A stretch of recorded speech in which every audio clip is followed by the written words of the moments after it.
यादव ने एफसीआरए का विरोध किया। जी हां, संसद में खड़े होकर सभी के सामने उन्होंने कहा कि सरकार जो बिल लाने का प्रयास कर रही है वो पूरी तरह से अल्पसंख्यकों के खिलाफ है और साथ ही साथ सरकार की नीयत में खोट है। उन्होंने कहा संसद में खड़े होकर कि आप बिना सहमति के, बिना वोटिंग के किसी भी बिल को कैसे ला सकते हैं। आइए आपको सुनाती हैं पहले संसद का वो बयान जब अखिलेश यादव ने सरकार को किया। तो सरकार एफसीआरए ला रही है, इसके खिलाफ में हम पूरे विपक्ष के लोग हैं। और सभापति महोदय, अगर जो माननीय मंत्री जी कह रहे हैं, नहीं माननीय मंत्री जी कह रहे हैं कि माइनॉरिटी के खिलाफ नहीं है। माननीय मंत्री जी बताएं, आज तक जो बिल लाए हैं बिना माइनॉरिटी के खिलाफ कौन सा बिल लेकर के आए आप?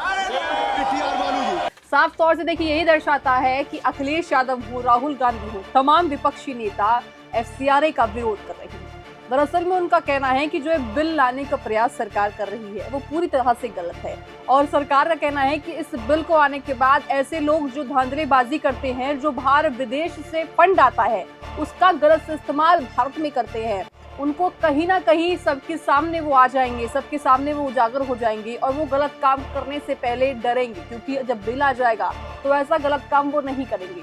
साथ ही संसद ना चलने का आरोप भी सरकार विपक्ष पर लगा रही है और विपक्ष ये कह रहा है कि गृह मंत्री जब तक सदन में नहीं आएंगे तब तक हम चर्चा नहीं होने देंगे।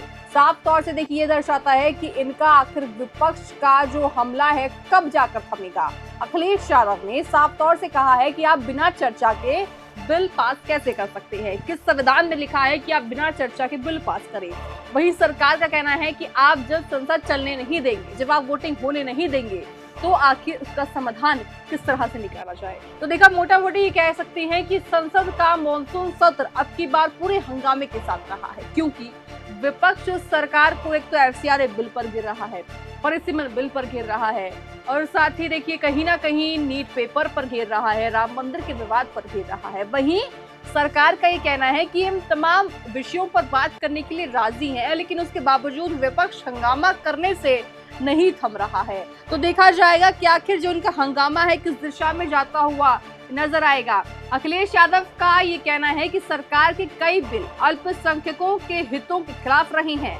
उन्होंने कहा कि वह अल्पसंख्यकों और वंचित वर्गों के अधिकारों पर आंच नहीं आने देंगे। साथ ही अखिलेश के आरोपों पर केंद्रीय मंत्री किरण रिजिजू ने पलटवार किया और कहा कि अगर आरोप है तो उन्हें साबित भी किया जाए। तो उन्होंने कहा कि जो आप आरोप लगा रहे हैं सरकार पर उसको आप साबित कर दीजिए, फिर माना जाएगा कि आपके आरोप सही है या नहीं है। विपक्ष के विरोध के बीच एफसीआरए संशोधन बिल को पूरी तरह से देखिए जेपीसी के पास भेज दिया गया है। अब कमेटी बिल के प्रावधानों की जांच करेगी, तो जेपीसी जांच करेगी कि आखिर इसमें क्या कुछ कमियां हैं या ये बिल आना चाहिए कि नहीं आना चाहिए। तो देखा जाएगा कि लगातार हमला विपक्ष की तरफ से हो रहा है, सरकार की तरफ से भी हमला हो रहा है। तो आने वाले दिनों में आखिर ये हमला जो संसद में चल रहा है कब जाकर थमेगा।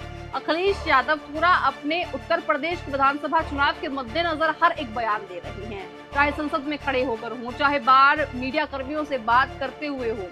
तो देखा जाएगा, देखिए दर्शकों की जो ये आरोप प्रत्यारोप का दौर है कब जाकर थमेगा और क्या एफसीआरए बिल आ पाएगा और साथ ही क्या संसद चल पाएगा। इन तमाम सवालों के देखिए अभी जवाब किसी के पास नहीं है। तो देखा जाएगा कि आखिर आने वाले दिनों में क्या कुछ राजनीति गरमाती हुई रुख अलग लेती हुई नजर आती है।